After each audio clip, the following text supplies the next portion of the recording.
சில அழுகையின் பள்ளத்தாக்கை தேவன் அனுமதிக்கிறது தேவ இரக்கத்தை பெற்றுக்கொள்வதற்காக. ஆமென்.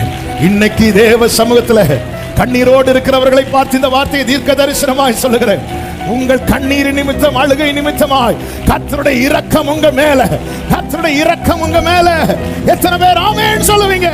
நம்ம அழும்போது வேடிக்கை பார்க்கிறவர்கள, அழுத உடனே இரக்கம், 3 மாசம் கிடைக்காத இரக்கம், வெளிப்படாத இரக்கம், பிள்ளை அழுததும் கிடைச்சிட்டு ஹல்லேலூயா.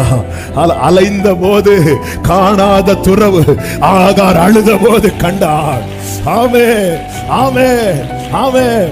மார்த்தாள் வந்து இயேசுவோடு பேசின போது செய்யாத வெளிப்படாத கிரியை மரியாள் வந்து பாதத்தில் விழுந்து அழுததோ கிடைத்தது. சில கண்ணீரின் பள்ளத்தாக்கு உனக்கு கிடைச்ச பனிஷ்மெண்ட் அல்ல, உனக்கு கிடைக்க போகிற இரக்கத்திற்கான அடையாளம்.